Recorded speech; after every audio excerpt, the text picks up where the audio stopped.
Hey everybody, it's Charlie. It is April 29th, Wednesday. And as I make this video, the Dow Jones is up 200 plus points on the day. And the reason is because a majority of the S&P 500 companies have posted better than projected earnings for the first quarter. And what that means, they beat the street. They came in with better earnings than the street anticipated. And the point there is they still lost massive amounts of money, massive amounts of money, but they didn't lose quite as much as Wall Street thought they were going to. And I'm talking companies like DreamWorks, Time Warner. These companies they lost less than they projected to lose. So we're up 200 plus points. The other big news is some rating companies have upgraded the ratings of Citibank and U.S. Bank, and that's causing this drive in the financials. And if you don't think we're a bunch of sheep, if you don't think that the vast majority of American people are just stupefied by what comes across that television, then you're not even remotely involved in reality. Because the reality is our GDP fell 6.1% last quarter. 6.1% in the first 3 months of 2009 is what our GDP fell. That was up. The estimated loss in the GDP was 4.7%. Okay, so we surpassed what the estimates were for the contraction of our economy in the first quarter. Jobless rates are up 4.5% over last week. Initial jobless claims are 640,000 compared to 613 the week prior. GM stock it's on fire right now. It's up, I think, 25%.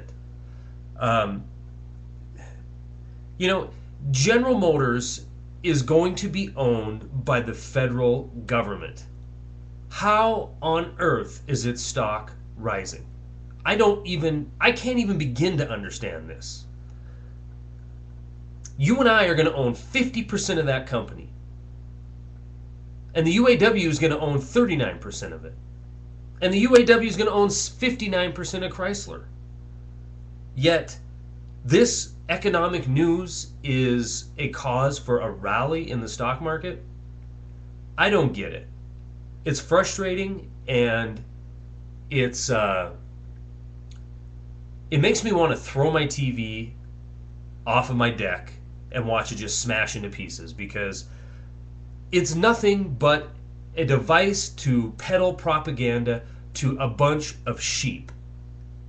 And I know the real Americans who are out there who have either lost their job or lost large percentages of their income because either they are on a commission or they're an independent contractor and they just don't have the business, or B, their owners of the companies came right to them and said, I have to cut your wages by 25%, by 40%, or I'm going to have to close down.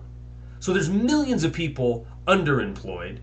Our jobless rate is continuingly rising. And yet, if you turn on right now, and you go turn on your TV to CNBC, MSNBC, you're going to find out that according to the Federal Reserve, the green shoots of economic recovery are in sight. And they're not going to do any more stimulus. That's why they're not doing any more stimulus. Because they don't need to.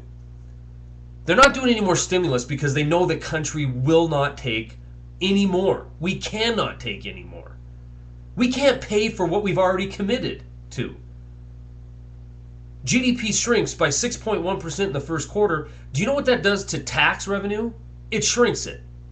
How are we going to pay for $600 billion for the investment in our national health care program? How are we going to pay for an $800 $1.3 trillion stimulus. We're not. We can't. We can't borrow it. We're going to print money to do it. 10-year rate, 3.02% right now. The Federal Reserve did quantitative easing to the tune of $300 billion so they could keep the interest rates low. So people like you and me could borrow money, refinance homes, keep our credit lines open so we could survive on it. And it is, and even though that's the worst thing they could possibly do, they can't even do that. So the Fed comes out and says they see green shoots on the horizon, so they're not going to do any more stimulus or quantitative easing. Bull. They're not doing any more because they know it's not working. They know that the country cannot stand not even one more bailout, one more stimulus. All this money's going to come home to roost very soon. You sprinkle in a swine flu pandemic, or at least the fear of one, I feel sorry for you if you're watching these shows and believing that your job is safer than it was a week ago before the green shoots started sprouting up. I really do. I feel sorry for you if you believe consumer confidence is increasing, so you go out and you make a purchase that you don't need. Because you're going to wake up very soon and realize that what you believed was a lie, an out and out lie.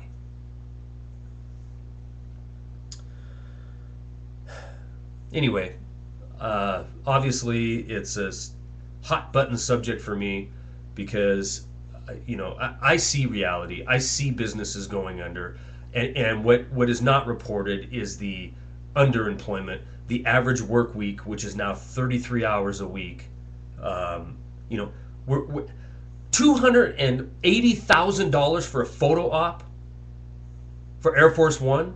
Okay, how many people are living in tents in Sacramento right now?